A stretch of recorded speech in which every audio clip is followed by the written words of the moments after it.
Good evening. My name is Kendra Kilpatrick, and I serve as the Senior Associate Dean of Seaver College. I want to thank you for joining us at this third lecture in the 2019-2020 W. David Baird Distinguished Lecture Series. We are honored this evening to have Pepperdine alumna Alexis Bonnell as our speaker. Recently named one of Pepperdine's Outstanding Women Alumni in Leadership, Ms. Bonnell is the Chief Innovation Officer of USAID. We look forward to her comments this evening. Before beginning this evening's program, I want to welcome our distinguished guests. It is my great pleasure to welcome the Dean Emeritus of Seaver College and the person for whom this lecture series is named, Dr. David Baird.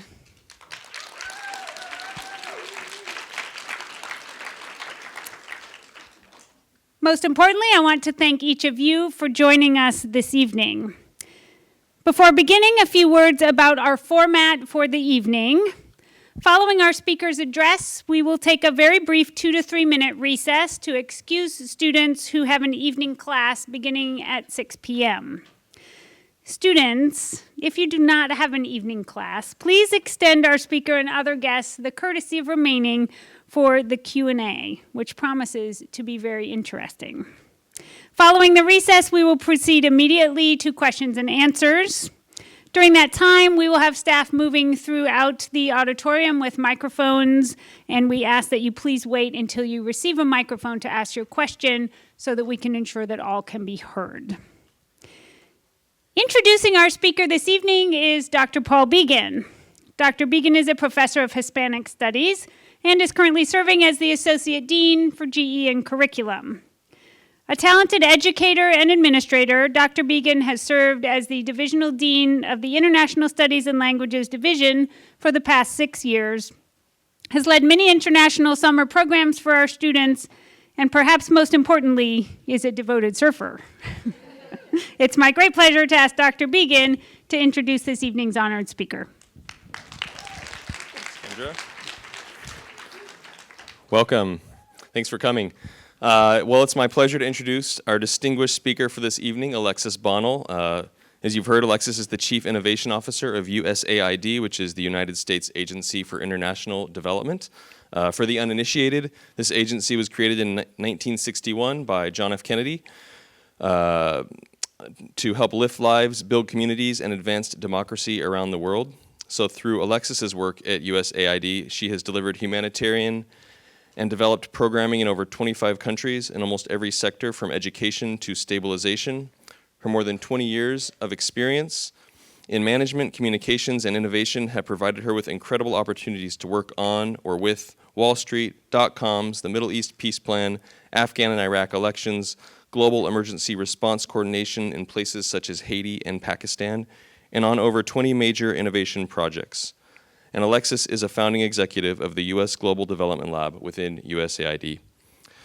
Alexis focuses her energy on how to leverage science, technology, innovation, and partnership for greater impact. She founded the Global Innovation Exchange and has been lucky enough to see USAID embrace open innovation, prizes, and challenges to consider more than 35,000 new ideas from around the world and invest in more than 1,000 social innovators and entrepreneurs, changing millions of lives globally. Throughout her industry, she is known as an innovation evangelist. It's a pretty cool title. As a leader in driving innovation and modernization, just yesterday, for example, she received a Federal 100 Award, which is awarded to government and industry leaders who have played a pivotal role in how the federal government acquires, develops, and manages IT. But you know, despite all this great work that Alexis has done over the course of her career, she and I have never been on the same page. Let's see if I can get it here. There we go. Literally.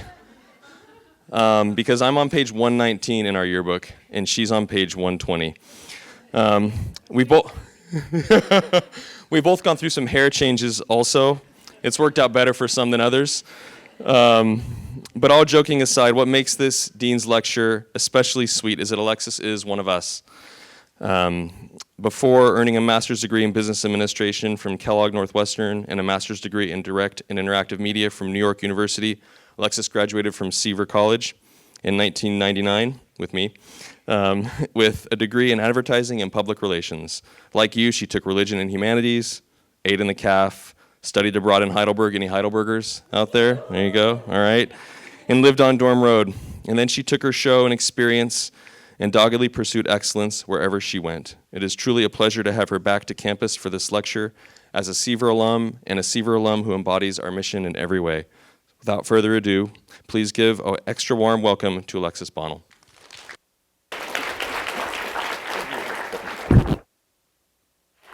I am proud that the hair thing worked out better for me than for you, Paul, so thank you. So first of all, Mr. Baird, thank you so much for having me today and for setting the tone for all of this. I'm one of you. I'm a Seaver graduate.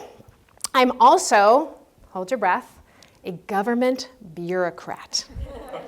They come like this sometimes. They come in this shape. They might not always be what you expect. So my goal today to share with you is a few things. I like the fact that Paul had to remind you all that it's been 21 years. Thank you, Paul. Your wife obviously is not giving you lessons in giving a woman's age. But really to tell you about what it's like and what it's been like to try to lead change, to try to be a change maker. And when I was thinking about this, what I thought I would do is, because we're family, I'm going to be really honest and I'm just going to tell you a little bit about maybe the 10 things that I've learned and maybe where some of that lessons came from. But before I do that, I want to show you 2 really quick videos so that you get a sense and an idea of what USAID is. Because most of all, I want you all to be so proud of the spirit of American generosity and what you do and what we do through your generosity around the world. And we'll see if I can actually run the technology. All right.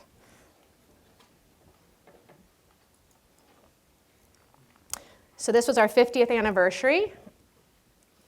I'm Amy Batson. I'm the DAA for Global Health. Administrator, managing the Bureau. My name is Jessica Duracco, and I'm a communications specialist. My name is James Fleming. Hi, my name is Romy Bhatia. I am proud to work at USAID because we're ensuring clean water. Because we're building strong economies. Because we're keeping kids safe from diseases. Because we are working to prevent the spread of HIV and AIDS. Promoting gender equality and empowering women. We're helping people grow healthy crops. Because we provide help when disasters strike.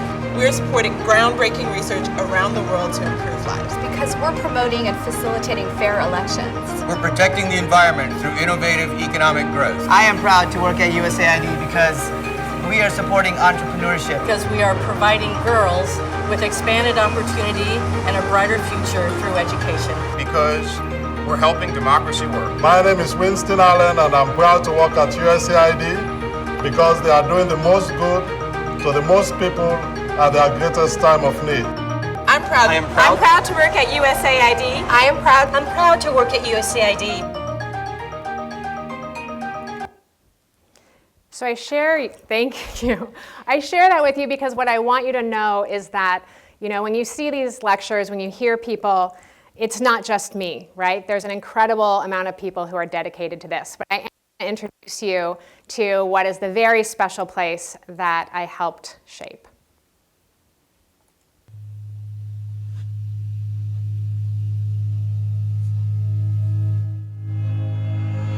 We have to redesign, reinvent those institutions which were created during the 60s. If we can leverage technology to make sure that people's understanding of science and technology is that much better, then we have a world where essentially everyone is able to contribute to this ever-accelerating change in society. I believe there needs to be a transition away from giving people stuff to trying to support them and to just basically support job creation and to support small businesses. The next Steve Jobs or Bill Gates can be from Africa, from Latin America, anywhere. In many places, people live on little more than $1 a day. We will eradicate such extreme poverty in the next 2 decades by connecting more people to the global economy and helping communities to feed, empower, and educate themselves. We all know that the answers to the kinds of problems we face can come from anywhere, all around the world. The U.S. Global Development Lab is the tip of the spear in changing how development is delivered at greater scale than ever before across the world. USAID is in a unique position within the development community to get the most impact out of technology tools. This is what we're calling open source development. USAID will bring together a wide diversity of stakeholders. Businesses, governments, scientists and innovators, universities and entrepreneurs. Innovation in technologies, innovation in management. Listening to our partners and to one another. Using the right technologies to make better decisions. Helping people to fully take benefit of their potential. You see, yes, this is what drives me.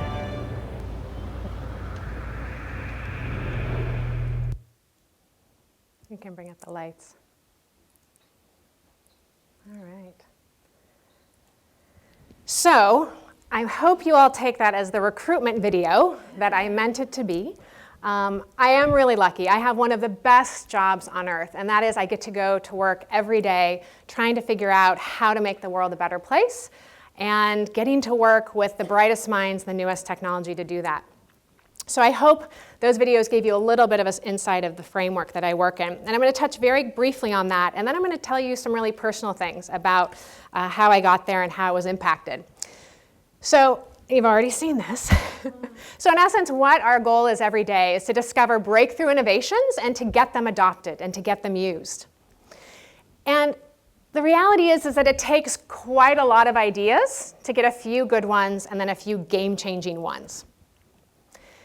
Does anyone want to guess what this is and what it's doing? Truffle hunting. That's actually a good one. What else? Exactly. So these are large African rats that are actually searching for landmines. These rats can actually clear a minefield faster than any current technology that exists. So one of the things I want you to realize is that innovation and change doesn't always mean the newest, sexiest thing. Sometimes it's just about using things in a different way. This is the Cell Scope. This is one of the things we funded. The Cell Scope is really cool, and what I love about it is sometimes when we fund innovation for people living in extreme poverty, you actually never know how that's going to come back and impact us. So in this particular innovation, a student at Berkeley had gone on a mission to Uganda and had gotten sick. And there was no diagnostic around to help him understand exactly what he was suffering from, and therefore he didn't get accurate care. He went back and was really struck by this and the fact that there was no medical facilities close by, and that wasn't just for him, it was a one-week issue. For everyone living there, it was a daily fact of life. So he went back, he went into the garage, he used his dad's brand new 3D printer, managed to break it in the process, but deconstructed a microscope, and then programmed an iPhone to recognize the 80 most commonly diagnosed diseases in Africa by slide samples. So this is now able to diagnose anything anywhere, and if it can't diagnose it, it sends it to labs to put eyes on. The reason why I emphasize this is this will be the type of medicine and care that you're going to start seeing in the coming 5 years of providers here. So what's really cool about my job is I get to be around people who are solving amazing things. We'll get to the chicken. Excuse me. So here's where I am today, and I want to share with you how I got here. So over 21 years ago, I accepted my diploma from Pepperdine University in advertising, PR, and marketing. I was a Delta Gamma. A little? Okay. Heidelberg alum. Malibu Chili Cook-Off winner. They still do that? Yeah? All right. Songfest champion. You will see some guilty photos about that. Early morning surfer, great books alumni. I cheered on the volleyball team, ate way too much Ben & Jerry's, and gained the freshman 17. So also, I was raised in a classic American family who ran a small business. I was a product of the American dream. The work hard and you'd be rewarded. I also recognized that I was lucky. I could afford to attend Pepperdine. I was able to access many of the elements of the American dream and American success at an early age. I knew I was lucky, and I was grateful. I was thankful. I knew I had been blessed, as I'm sure so many of you feel that way. And I knew others were not as lucky. But I didn't know many others. So today, I'm going to share with you a little bit about what it was to go on that journey. And I'm going to give it to you in my lessons. So lesson 0. This is the root that I realize in reflecting back on my career that has made the biggest difference in the ability to bring the change that I want in the world. And the lesson is, it's your attitude. It's the most fundamental lesson because it's fundamental to every opportunity you have and every challenge you'll face. And it's fundamental because you are in control of your own narrative and in control and command of your own attitude. The greatest gift my mother ever gave me was the worst song in the world. And she sang it all the time.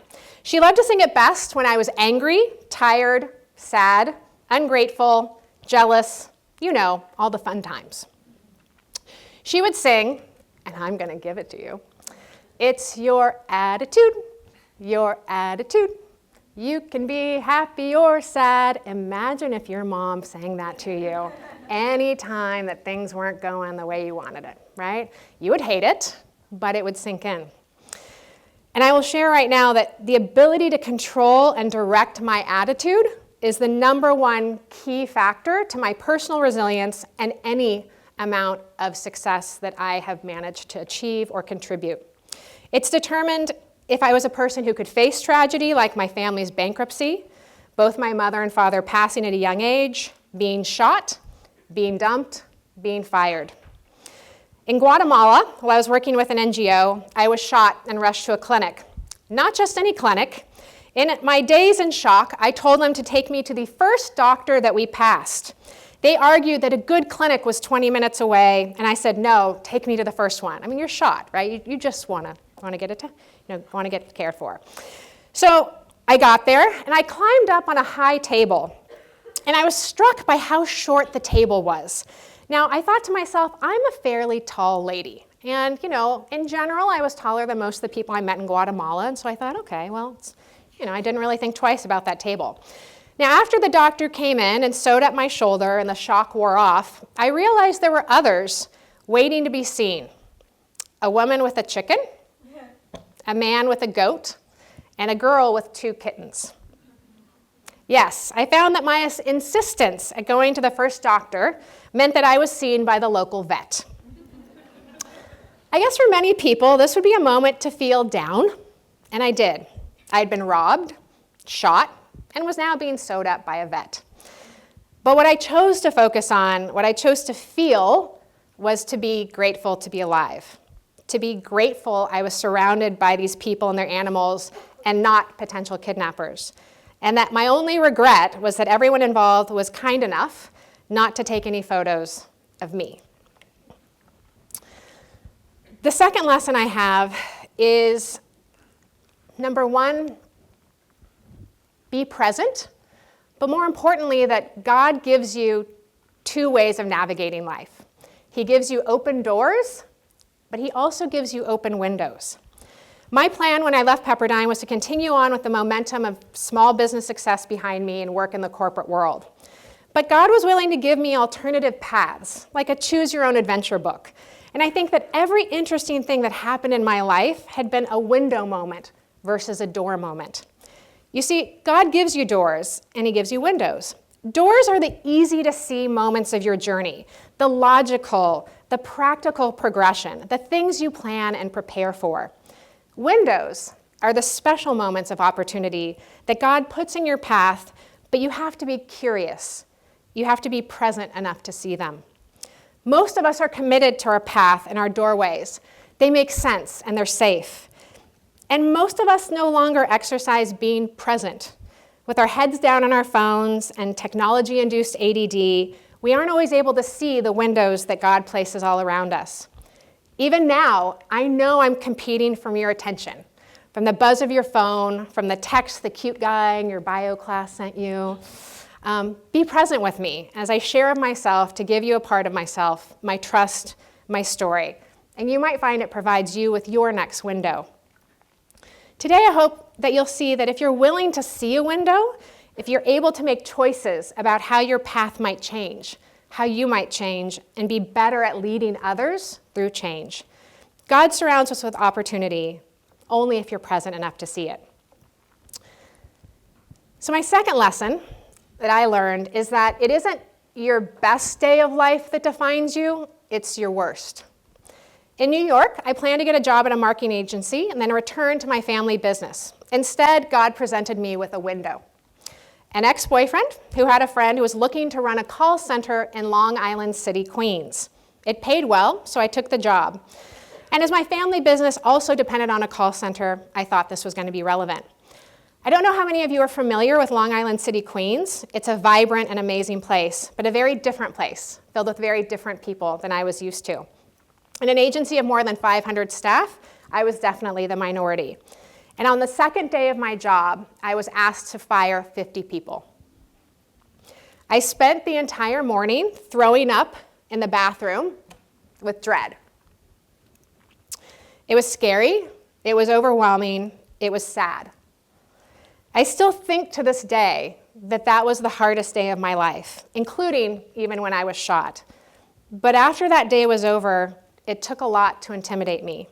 I've had bad days. I've had friends and staff killed, programs fail, moments of pain, times when I wasn't the friend I intended to be, times of embarrassment and shame, and I survived them all. I own those tragedies as I own my triumphs because I realize I can't have one without the other. I believe God doesn't give you more than you can bear, but he sure stretches you here and there. Lesson 3, chaos has been my opportunity. In my master's program at NYU, my second window appeared. A classmate worked for the Direct Marketing Association, and they were starting a small group, the Internet Trade Association. Now, for most of you, you weren't even born at the time that I'm talking about, but there was a pre-internet time. And he offered me the job, and I accepted. So one of my first experiences in leading change in a challenging time, again, many of you weren't born in. My job was to go to corporate America and say, this thing, the internet, it's going to change how you do business, and get laughed out of the room. Only to be asked to come back a few months later and say, tell us about that internet thing you were talking about. My boss is asking me about that internet thing. So you see, I cut my teeth and entered the workforce in one of the greatest times of change in the business world history. The conversion of bricks to clicks saw a huge amount of success. Yahoo, AOL at the time, but it also saw failures. Blockbuster Video, Circuit City. I learned by watching those triumphs and tragedies what elements of human nature best survive change, what makes a resilient person. I had to sort hype from fact. I had to sell the dream that technology brought with the practicality of what it could do at any moment.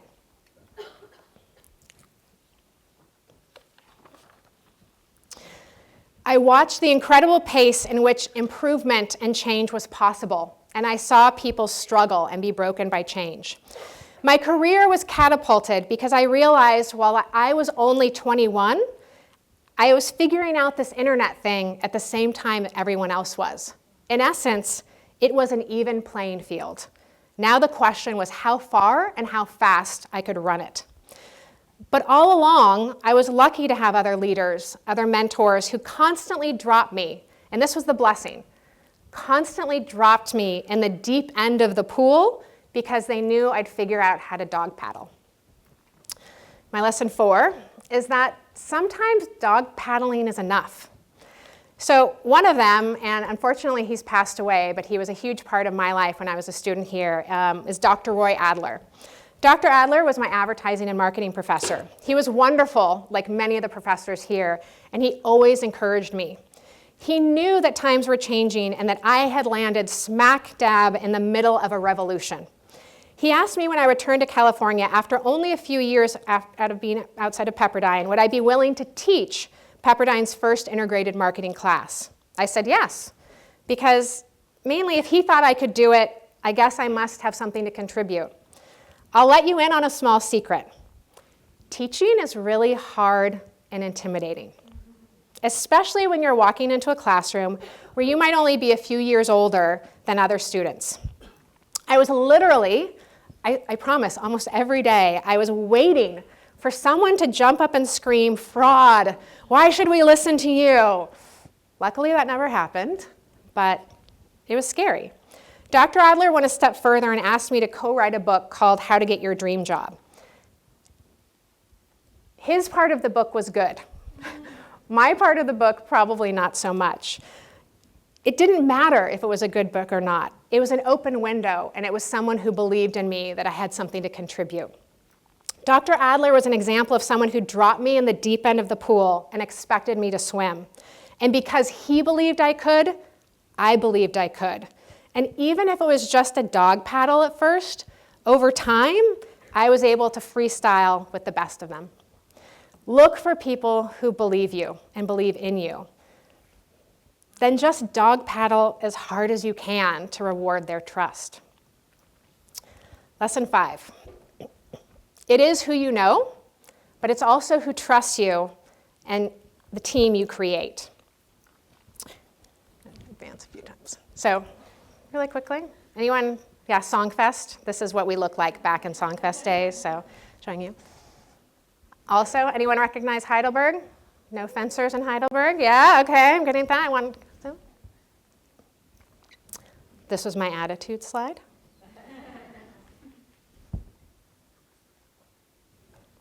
My window. Gosh, I just completely ignored this. All right, we got there. So as I said, who you know, who trusts you, and the team you create. So my strangest window, and why I'm probably here today, came in the form of a cold call from the craps table in Las Vegas, where another Pepperdine alumni was sitting next to the head of operations of the UN at the craps table. They got to talking, and somehow in that conversation, she found him interesting, he found her interesting, and she convinced him that he needed to hire me. He did, and 2 weeks later, I was in Afghanistan. This was only a few years after 9/11, and while dangerous, it was addictive to be in an environment that was decisive, fast-moving, and where you felt like what you did had global implications. I also convinced a Pepperdine alum and DG sorority sister to join me in Afghanistan, and Lisa is here tonight, so she survived. I promise it's good. But she trusted me, right? She was willing. I was literally, imagine if you got a call from one of your friends being like, "Hey, I'm in Afghanistan. It's a war zone. Come on over. You're going to love it. You're going to do amazing things." Would you go? Right? That was a window. It was a window when I got that call, and it was a window when she got that call. And that would have been a very easy window to be like, "Don't see that. Nope, not seeing that window." And you could have forgotten about it the next day.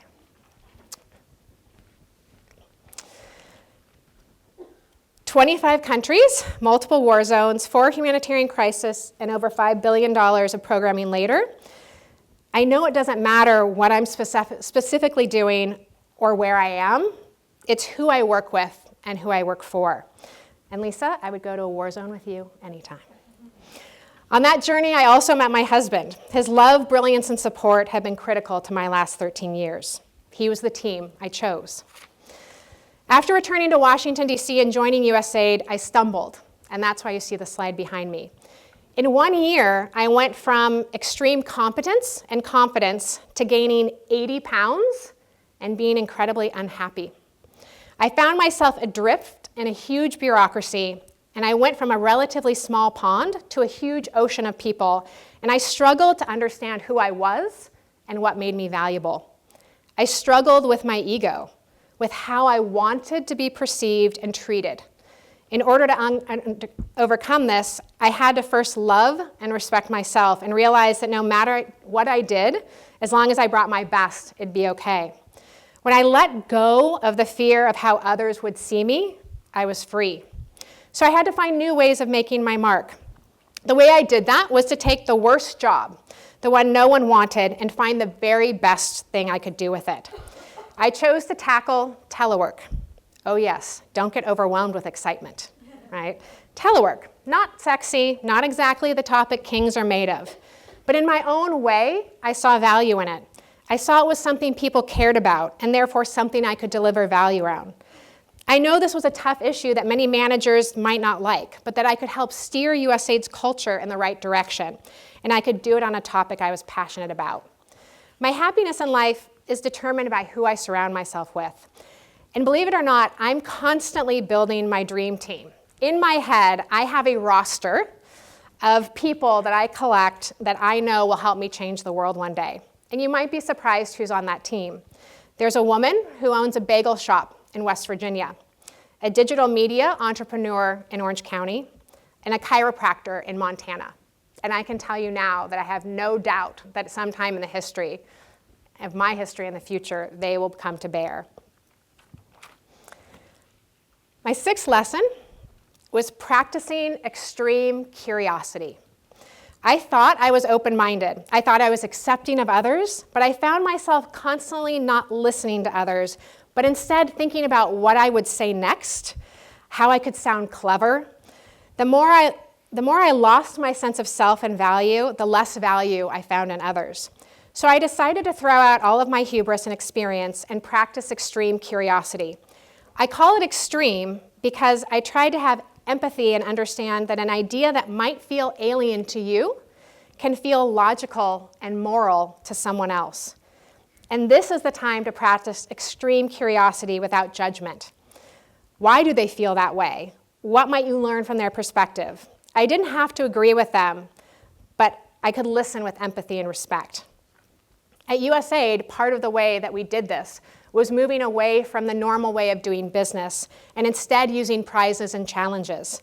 It's a way for us to practice extreme curiosity because we start with the premise that someone out there must be smarter than us. When confronted with Ebola a few years ago, we knew we didn't have all the answers, so we opened up the challenge to the world. 1,500 ideas in 2 weeks, and there are now new products, services, and technologies that are being explored to help and be exported to the coronavirus. Did these come from the best medical minds? No. They came from 3 students at Columbia. They came from a wedding dress designer and a garage coder. In this particular photo, you are seeing the founders of a company called Quinos.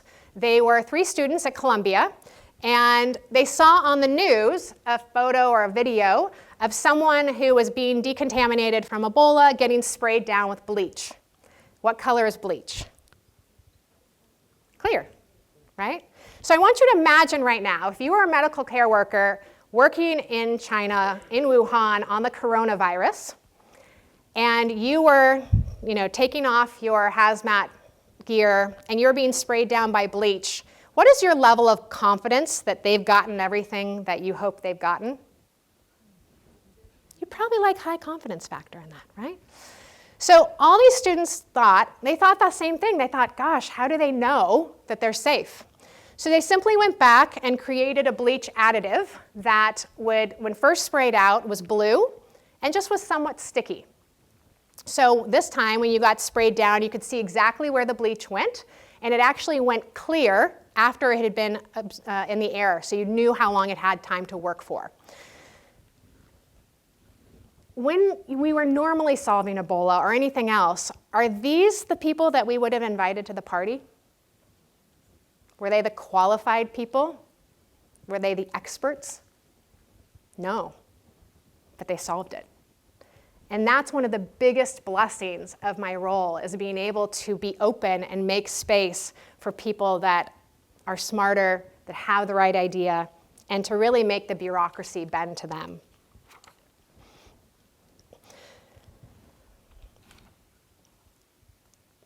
Lesson 7, be willing to put yourself in uncomfortable situations. You would have thought at this point I would have mastered that, but actually having my own values and assumptions questioned, listening to others without finding a way to prove I was right and they were wrong, was really uncomfortable. I learned things, gained insights that made me question a lot of what I felt my values were based on. You see, the key element of being innovative is you can't be innovative unless you're willing to throw what you know out of the window.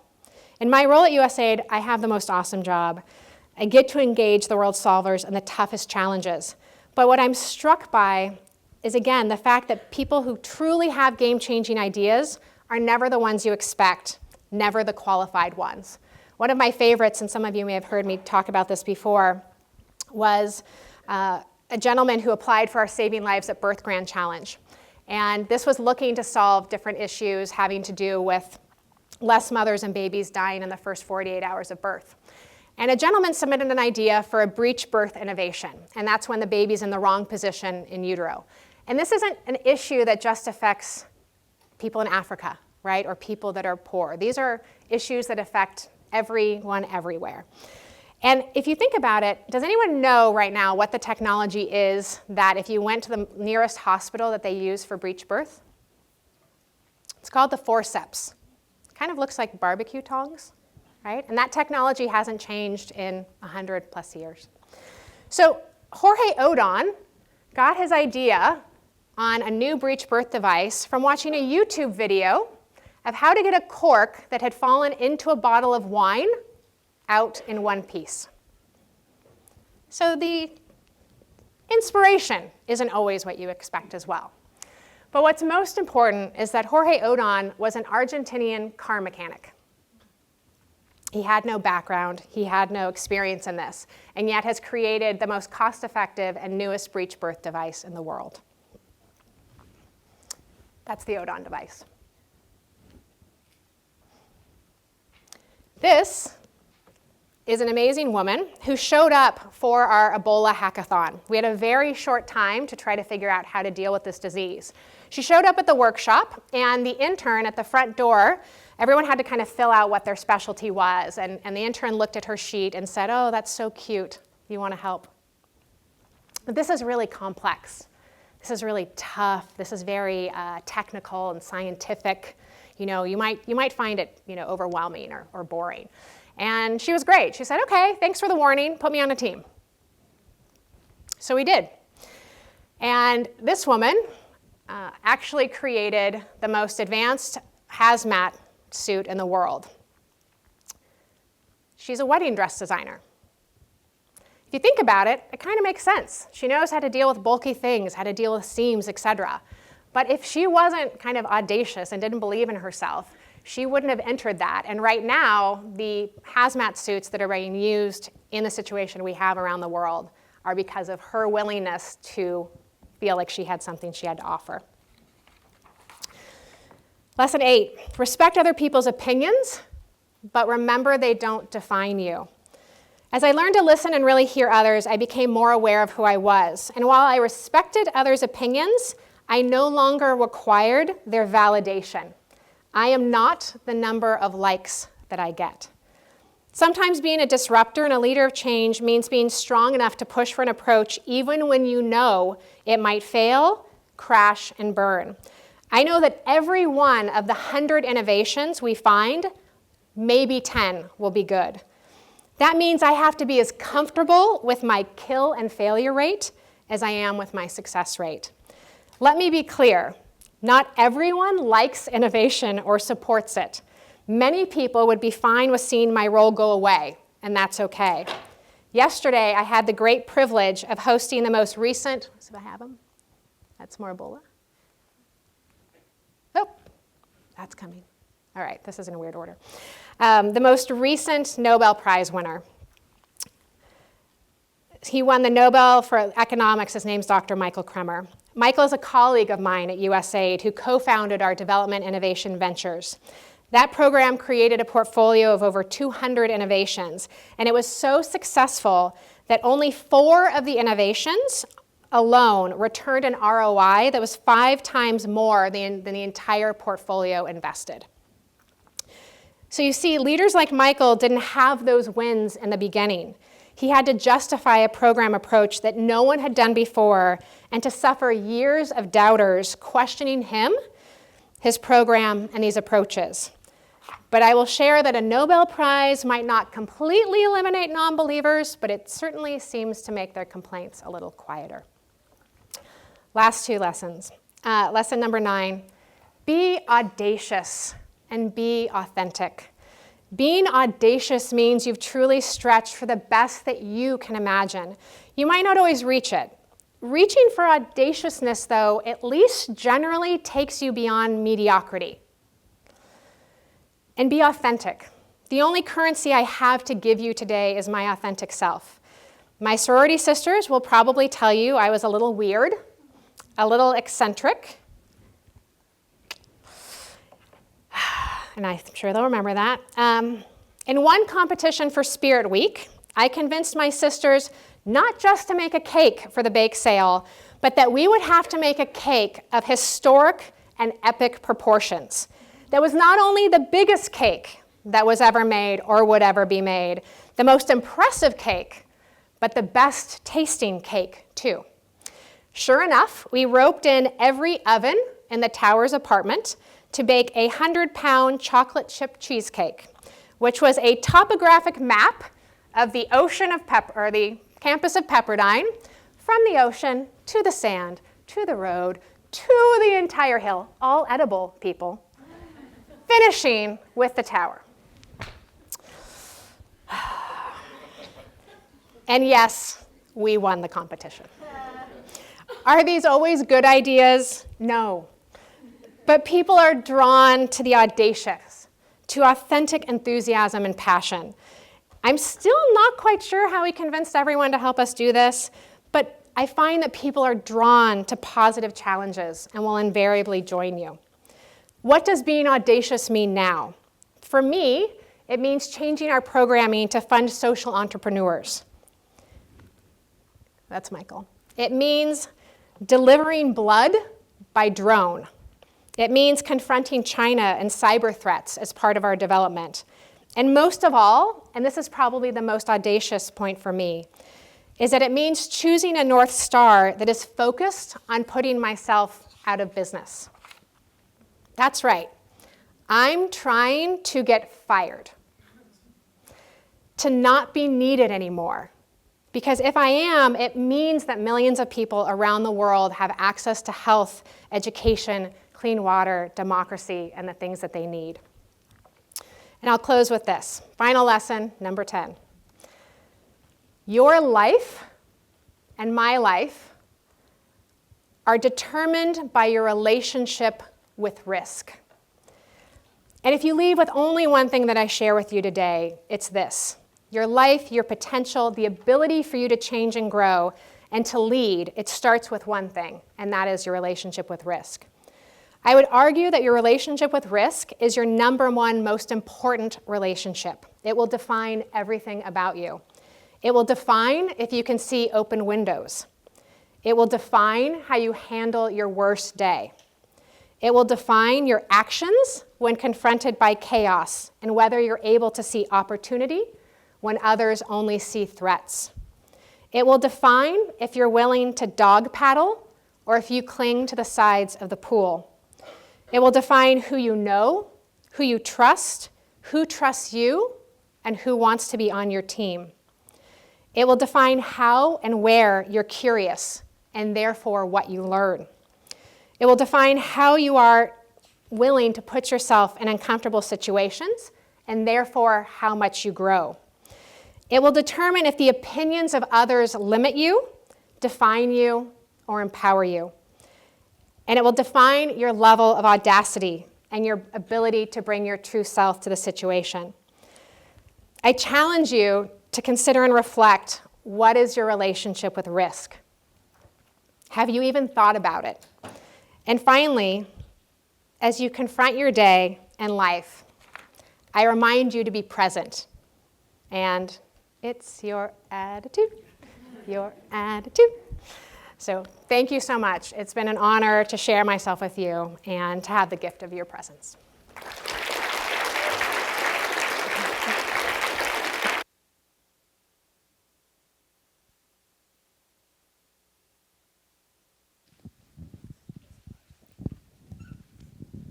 Thank you very much for those words. And students, I hope that you will seek those windows in your own lives, both here at Pepperdine and after graduation.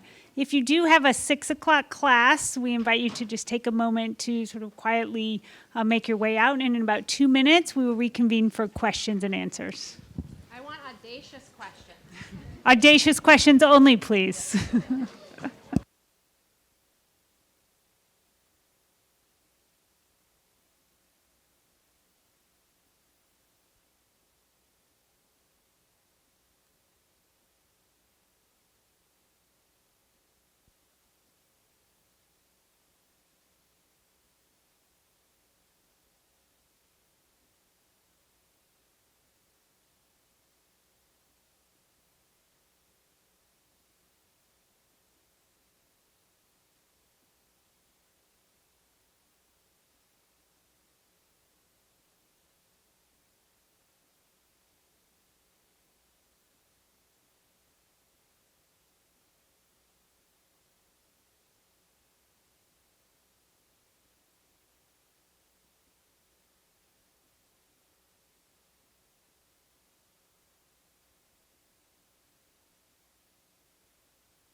I think we're ready to start the questions and answers. So we will have microphones. Again, I ask you to wait until you have a microphone to ask your question. So we'll start over here. Hey, how did you decide, how does USAID decide what gets funded and what doesn't get funded? Yeah, absolutely. So there's a whole bunch of factors that go into that. One could absolutely be political. Is this a country that the U.S. government, really wants to be a strong economic partner of, a strong national security partner? So those things absolutely come into the mix. But it's also about where need is, right? So obviously, whether it's response to the Haiti earthquake or, to war zones or other things like that. In the 96 countries that we work in around the world, we have teams that work there with the local government and people to, in essence, create country strategies that reflect on what are the things that the country needs most, that the people need most, and we try to prioritize them. As you can imagine, most U.S. government, we have the Department of Transportation, we have the Department, of Commerce, we have the Department of Education, we have all of those things. So imagine that USAID is actually in the position to have to address all of those issues in all of the countries that we work in. So it is really hard to figure out exactly what the right intervention is at the right time. And I think the great thing for me is my real passion and focus is about maybe moving international development, philanthropy, charity, away from the concept of the beneficiary, right? This idea of I know what you need, I know what's good for you, really to the concept of customer and figuring out and being able to hear from people directly. And I want you to imagine what's most interesting about that in this day and age is that before, when a woman in a village had an opinion, right, or needed something, for me to hear that all the way back in Washington, that took probably 3 or 4 different international organizations, and it would be shaped, by what was important to that organization. Now, there are 800 million cell phones in Africa. So if that woman had my number, she could text me and be like, yo, Alexis, I don't actually need this. I need clean water. So it's a completely, much like the advent of the internet, the idea of giving customers and people voice, right, in the solutions is a game-changing time and moment for us in history. And I think for me, my hope is that we're willing to respond to it and to be, responsive. I'm happy to mic run. Thank you very much for your sharing all your insights and really enjoyed your talk a lot. So I teach international marketing. And one of the concepts that we discuss in my class is reverse innovation, where developing countries come up with perhaps low-cost innovations. For example, there was a computer developed for $30 in India called Akash. And I'm just wondering, have you seen that kind of innovation a lot in your career? Absolutely. So not only have we seen it, but I think it's provided the evidence around the customer theory, right? Because this idea of, people actually know what their problems are, right? And they know how to solve them. And so what I'm really proud of is that of the more than 1,000 innovations that we've funded in the last few years, more than 50% of them are actually come from the local environment. So they're actually created by a Kenyan or a Cambodian or someone like that. So we actually will fund them directly. So we're the only US government agency that doesn't have a restriction on only funding American innovators. So we actually have the ability to find innovators wherever they are around the world. And to your point, what is so interesting about that, and even something like the Odon device, right now, and it depends where you are, but if you went to a hospital and you had a breech birth, the hospital will charge you for any kind of element or tool that is used in the treatment of you. That's normal billing procedure. I want someone to guess how much usually is charged for the use of forceps. It can be anything from, and depending on where you are in the US, anything from $350 up to $5,200. These are barbecue tongs. Okay? So what was so amazing about the Odon device is, and you saw it, I mean, it's in essence looks like kind of an inflatable bag with a suction pump on it. And so what was so exciting was when you start to create things for a more austere environment, right, there's nothing that says, they can't come back and be equally cost effective. And so one of the agreements that we made when we see, in this case, Becton Dickinson, the medical device company, actually purchased the Odon device patent. But we were able, because it was funded and we knew kind of what the cost of production is, to actually make an agreement with them that they couldn't charge more than a certain % of where it was used in the world. Rather, that was a domestic or international context. So you're absolutely right. It comes back around. And I've got to tell you, when I first started doing this, I didn't expect that. Right? I kind of expected that we were going to find all of these things and they were going to be good for over there. But actually the amount of innovation that has come back and reverse innovation, and what we're seeing is a lot of corporations are actually now doing what they call distributed R&D. So they're actually looking at the winners of our prizes and challenges around the world and using that as a way to acquire new products and services instead of actually delivering or developing in-house, because they get as good a device, a much more austere price, they have a better price markup, much faster rate. So it's really interesting to kind of see what's happening. Yeah.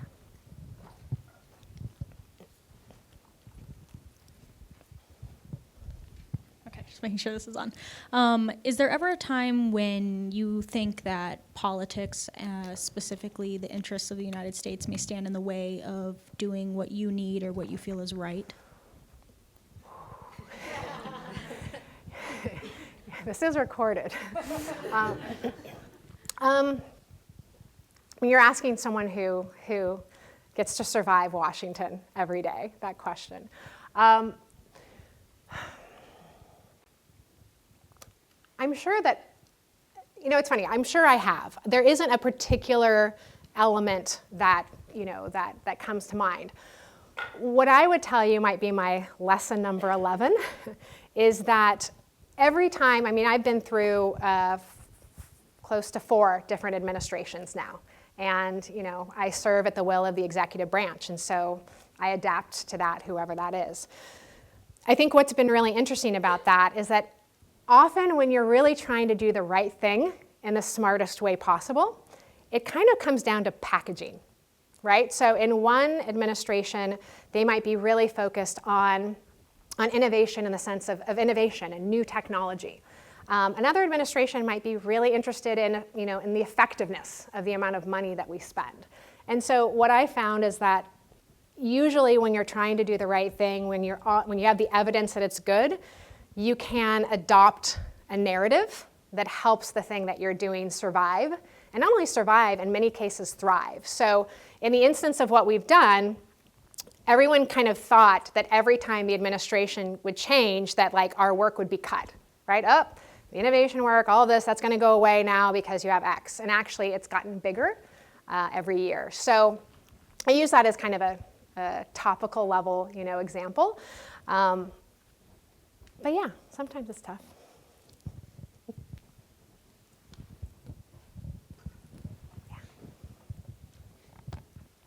You guys are all so polite with these so far. So far, these are, that was a good, deep one.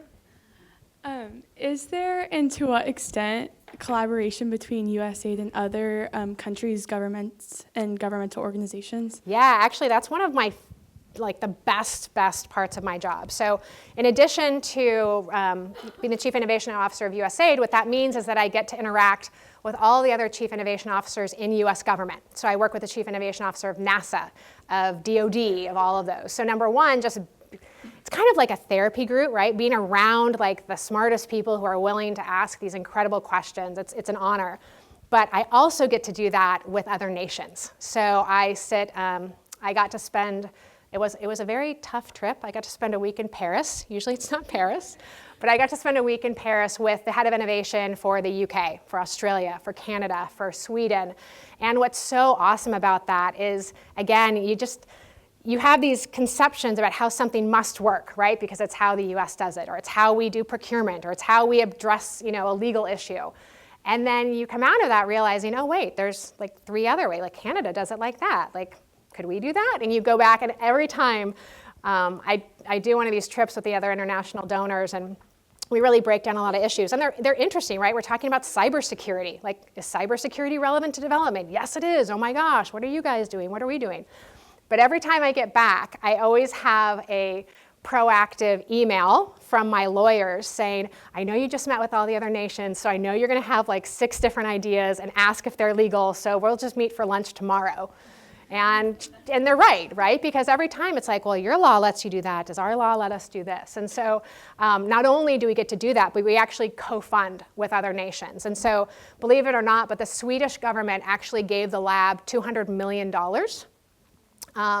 because we were able to execute in our bureaucratic frame, believe it or not, faster and more efficiently than they could. And so there actually is a lot of times where, as nations, we look at kind of our strengths and weaknesses and partner in ways to kind of bring our special sauces together. So it's pretty cool. I just want to say thank you for your speech, and thank you for that song that's going to play in my mind whenever I have a stress. I'm going to make you all sing that before we go. And my question is, what does audacious mean to you? And is there a life-changing audacious moment that shaped your life? Yeah, I think audacity exists in 2 levels in my life. Sometimes people always ask me, what is innovation, right? Sometimes people just like to debate the definition of a term.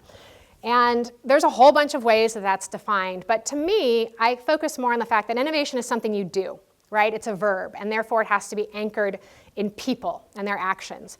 So on one side, audacity and innovation is really embodied in the person who comes into every situation and has this voracious appetite for excellence, right? Who says, how can it be faster? How can it be better? How can it be smarter, right? Who's almost never satisfied. And I'll tell you, when we founded the lab, that was actually one of the hardest things as an executive because I felt like a complete failure. Because what we did in the lab is we tried to assemble a whole collection of people that, that questioned everything, that were willing, to disrupt, and who were never satisfied. So in our first kind of staff satisfaction, report, and we do this across the agency, we got the lowest score, right? And as a leader and a manager, you're like, oh man, I'm a bad manager. This is horrible. Everyone knows it now. The entire agency is like, look, the lab got horrible scores of satisfaction. But meanwhile, I was like, wait, I've been here for 10 years. This is a great place to work. I don't understand what's going on. And so finally, one of my interns actually said to me, well, it kind of makes sense. And I was like, what do you mean? You specifically hire people who are never satisfied. Why would you expect your satisfaction scores to be huge? And it was an interesting moment, right? I had to kind of forgive myself and be like, that's true.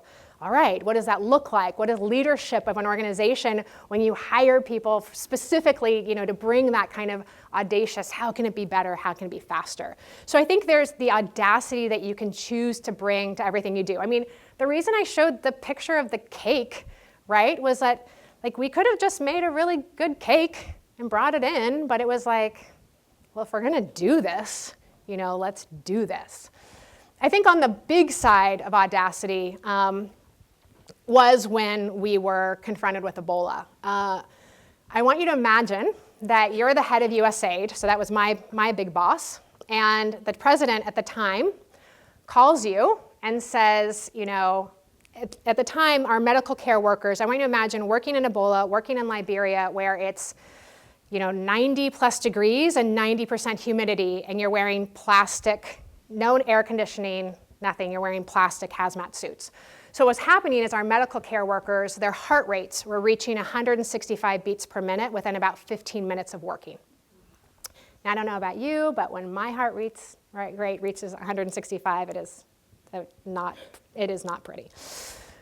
So the president heard about this and called, and in essence told the administrator, go fix it. Now I want you to imagine in government bureaucracy land, does anyone have a guess of how long it normally takes us to fix something? Why are you laughing? Come on. So on average, from an idea to kind of concept, contract, something like that, is about 2 years. So I want you to imagine if our administrator had gone back to the president of the United States and said, don't worry, sir, we'll have a handle on that Ebola issue in 2 years. Right? Completely unacceptable answer. And so I think what was really interesting is that was the moment where prizes and challenges for me, I had kind of we don't cuss at Pepperdine, so I had my oh crap moment, right? It was like, I don't know if we're gonna be able to pull off a better result in a short period of time. So it was audacious to say, you know what, one of the ways we're gonna try to do this is to open it up to the world, right? We didn't know, number one, was anyone gonna respond? Were the ideas gonna be any good? Were we gonna be able to execute them? I mean, if I'm going to think about the fact that we were putting publicly, this as one of our ways of strategically addressing something that was freaking out the American people. And it was like, don't worry, we're gonna do a contest around it, right? I mean, that might not always play well depending on who's doing the news reporting. So, but luckily, within 2 weeks, 1,500 ideas, I think we had 30 deployable things in the field, a few, about a week after that. And again, completely game-changing technology approaches that are now, in fact, the Quinos example I gave you, the bleach additive, that was used, I think, that was put into the official fire department of New York's protocol only 6 weeks after coming out of the Ebola Grand Challenge, right? And so I think for me, that was the moment where I had been kind of touting prizes and challenges. This is a better way to work, do it this way. But all of a sudden it was like, if this goes wrong, I'm gonna look really, I'm probably done, right? And so I think, and there were many times where I wished I could have pulled the memo back, right? It was like, okay, we can do this, no problem. I was super, excited and positive, and we're gonna pull it off. And then it's like you click send on that email, and the time passes that you can call it back, and you're like, ugh, and then doubt, right, just sits there. So I think for me, that was certainly one of them. And then the other one really early on was getting off the plane in Afghanistan. I'm sure Lisa feels the same way. And you're like, what am I doing? I grew up in Orange County. I had a pretty good life. I liked surfing. What am I doing? And really in many ways, my life has completely evolved, from that window. But, those were probably the audacious moment, the audacious choice. But I really do believe that, what God has given me is my responsibility to bring a little bit of audacity, right? A little bit of that voracious appetite for excellence every day, right? It doesn't have to be a special day, a momentous day. So, I hope all of you take on the cake challenge, bring it, beat my cake, I dare you, right? But if you're gonna do something, do it, right? Like, do it the biggest you can, do it the best you can, because otherwise, what are you doing here? Sorry, but really. Anything else?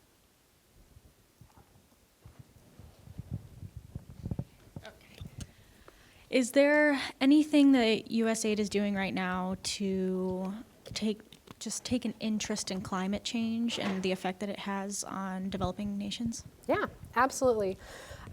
One, actually, the most recent one that's really interesting to me is we do a lot of research as well in our experimentation. And one of the interesting things we've actually found is that climate change impact in some places is directly tied also to gender-based violence. So we recently put out the RISE challenge that was actually around how you address and how those two issues come together. And there's been some really fascinating innovations that have come out of that. I think one of the things, climate change is a great example in the sense that people might perceive that, we wouldn't do anything about it or couldn't do anything about it if the narrative doesn't align with certain things. But what's really interesting is that climate change is actually really critical to private sector supply chains. Climate change is actually really critical to, to health supply chains, education supply chains. It's really critical to whether or not a country has the food that it needs to eat, right? And so I think what's important is that as we come across challenges in the narrative, it doesn't mean that we stop addressing, the problem or the issue. We just address the narrative. Thank you all so much for coming today. And if anyone wants an internships, super cool place to work. If you're not doing the DC program, you guys are missing out. So please do the DC program and then come and work for me. Yeah? As a token of our appreciation this evening, we do have a gift for you. Ooh. It is a glass replica of our theme tower, and it has your name and the date inscribed on it. So thank That's so you much so much better for coming. than the edible one. We Thank didn't you make you so a cake. much. I really Thank appreciate you. it. Thank you. And thank you all for coming. Have a good evening.